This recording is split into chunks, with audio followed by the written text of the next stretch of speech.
Hitman Holla vs. Arsonal. The East Coast and the Midwest have always had a rivalry in battle rap that has ranged from friendly to serious. Ironically, arguably the biggest Midwest to East Coast grudge match of all time featured somebody from New Jersey, not New York City.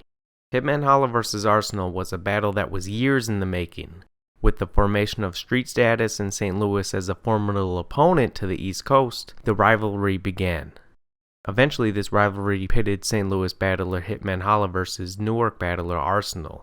The battle between the two was supposed to go down in Lionz Den in March 2009, but never did. Then, Arsonal beat out Hitman Street Status and St. Louis companion Remy D at the Fight Klub. Then, the blogs started happening. If you the man, you know what I'm saying, why you not going out the Rex? Like, if you that close to Rex, why you not going out the Rex? If I was where you was at, me and Rex would have battled 5 times by now. So if you niggas think y'all hot, come to St. Louis. Y'all yelling all that form shit. We the city where rappers come to get on a plane with one less chain. Fuck St. Louis. Fuck your big homie. Fuck Nelly. Fuck Jaquan. Fuck Jibs. Fuck Chingy. Fuck Baby Huey. And fuck Holla. Fuck Verb. Fuck Ill. And fuck Word War. Nigga, this nigga talking about he could go to school and come back Gucci this, proud of that. Nigga, you had on a glittery NBA shirt. In a rope chain. In a fucking rope chain that was 14 karat cubic. Hey, also, hold. If you supposed to be a real goonie and you got real OGs, they should have told you that wasn't a good look. Now you can't step a pinky toe nowhere past Midwest. We gonna pay for y'all to bring 15 niggas down here. We'll pay you first. Y'all gonna ride first class too. We gonna pay you first class trip to get down here. What else? First class, you get first class 5-star hotel to sleep in. 4 seasons. Oh, but it's a one-way ticket. Battle rap, I'ma tear this nigga head apart, and that's what it is. Hey, my nigga Hitman, bitches don't fuck with you, niggas don't fuck with you, and I promise you, I swear to God, the South don't fuck with you. You's a Midwest nigga, you country niggas keep doing that.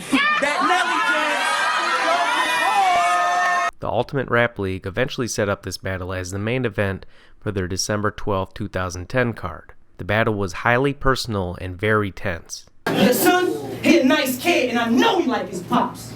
I'll introduce him to that nightstick, cause I know he watches cops. To prevent his ass from acting wild, I should have pistol whipped your baby mother belly button while she was pregnant with your faggot child. Whoa. Arsonal swapping down, he clapped text. I remember like it was yesterday. He said, at the next URL event, I'ma smack Rex. Well, make a long story short, I walked in, spotted both of them. I said, oh shit.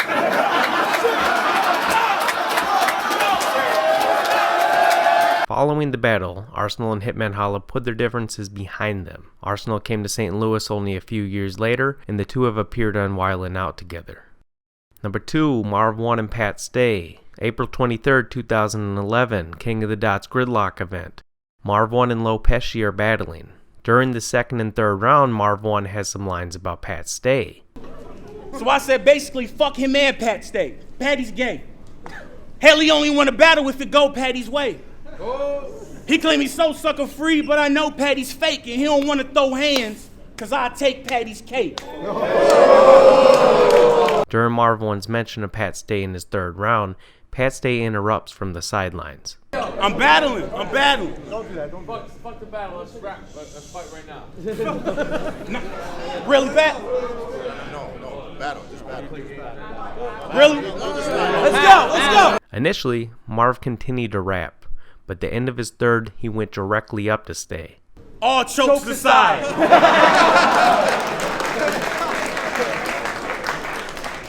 I'm done. That's not done.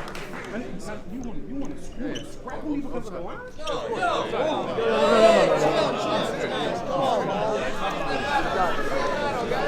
This incident caused such great demand for this battle to go down between the two, and eventually did on August 5, 2011 on King of the Dots World Domination 2 event. The battle itself was marred by several controversial and high-profile moments, including Marv 1 preemptively rebuttaling Pat Stay, Sketch Menace interrupting Pat Stay, the development of Brigante and Pat Stay as a beef, and Pat Stay having one of the most disrespectful rounds in battle history. His pops did leave when he was 16. That ain't funny at all, is it? And he does got a brother who's autistic. I hope that fucking retard gets it. I'll roll up on him like, what's up with the gang signs? What crew was you with? Grab his little mental face and smack the fucking drool off his lips. Number 3, Shotgun Suge versus Bill Collector. Oftentimes in battle rap, what we find is that battlers don't get along for one reason or another. Those reasons are not always disclosed to the general public. For Bill Collector and Shotgun Suge, that seemed to be the case. What were public were the diss tracks that were released and the blogs that were put out. First off, ain't no beef for Hazy Roo. Fuck Shotgun Suge and everybody in his crew. That 400 block, that's 400 shots. That rat-a-tat, pop, body bag to the box. Yo, you eat hella Sweetwater taffies, nigga. You and that nigga Bill Collector, you smoke hella roll-ups, buglers, like he shot out the penitentiary, you know what I'm saying? We on the streets, nigga.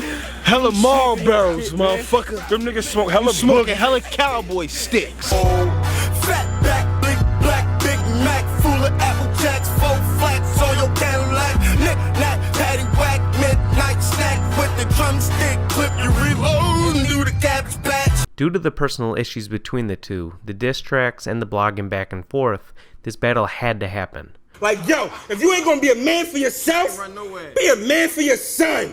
Like, how you gonna tell that baby bitch you took an L and how I got some fat to it? When it ain't about taking the L, it's how you react to it. See, Hitman Holla and his brother, I would've fucked both of them niggas up. Dragged both of them to the roof and made both of them niggas jump. You ain't a true bitch. No. But when I dissed your clique, you ain't do shit. I made a song about your tits. You ain't do shit. I hollered at your bitch. You ain't do shit. During the first half, this battle was ridiculously intense. I remember watching this and thinking on several occasions that a fight was for sure going to break out. When it didn't, I was honestly surprised. The two seemed to really cool down by the end of the battle, and smiles were replacing stare downs. Number 4, Disaster versus DNA. DNA versus Disaster is in many ways the tale of two battlers who are very similar. Both were the early faces of Grind Time, DNA starting in Grind Time, New York, only a few months after Disaster did so in California. Both have impeccable freestyle and rebuttal game. Both have battled on a high number of leagues in a large number of cities. They are both two of the highest viewed battlers of all time. And they're both very polarizing. People really love them and some people really don't like them.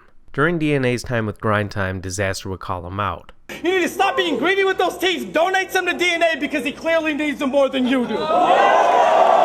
In one infamous case, Disaster did this directly to DNA in New York City. Yeah. Your boy DNA never seen a homicidal corpse. The only time you see DNA on filing court is when someone's suing for child support. He wants to talk during my shit. Put a spot foot in your head. I fuck around and hit you in spots burning your flesh. I'ma kill him, then return to the West and put DNA in a box like a paternity test. The two also took to Twitter, Facebook, battle forums, and YouTube blogs to go at one another. Do you know what happened when you was in New York? You was the nicest guy to me. Now, every time you go on Twitter, it's all this tough talk, my nigga. I'm here to battle. I rap. Why you keep trying to take it outside of that? Disaster, why do you keep trying to take it outside of that? My nigga, on the real, we can take it outside of that. Hey man, what's up with it, B? What you talking about? You gonna jump me, baby? Come on, baby. Let's keep it hip hop, son. Come on, Dunn. What you doing, baby? I will kill you, Disaster. Meet me in Vegas, baby. It's on, baby. DNA leaving Grind Time only fueled this fire. On several occasions, including Grind Time's Battle of LA 4 event, this battle was supposed to happen, but never did.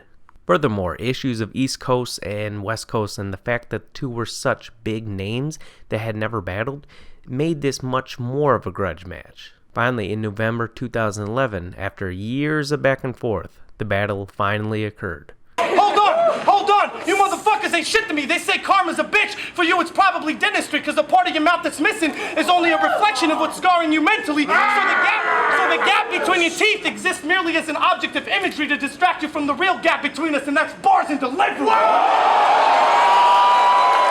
Fuck King of the Dot. We technically invented you. Grind Time's the prototype. We do what you pretend to do. I will never respect this chump. Now you over here 2 years later, I guess time flies loud. Cause if you ain't noticed, King of the Dot is shitting on Grind Time now.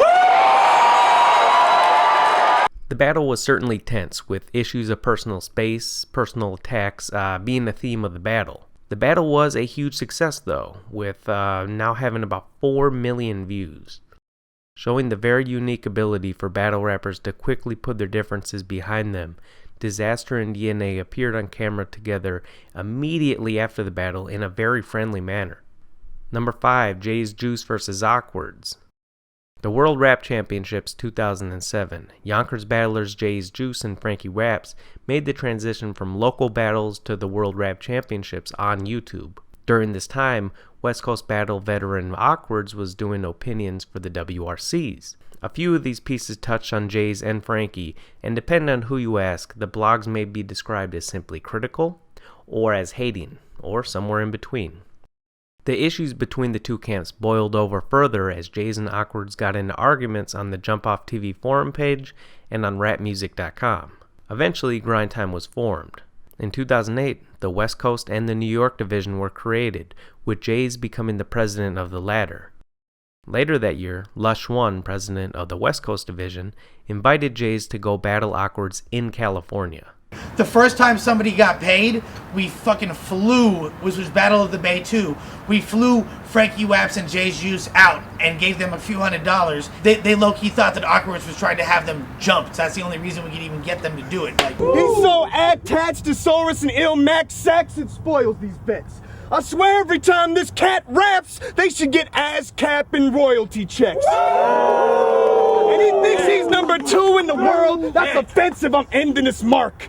Number 2 in the world? Bitch, you ain't even number 10 in this park. You ain't even number 10 in New York. Weezy can handle easy, yo. You truly are atrocious. Grind Time presents the white guy from Hootie and the Blowfish.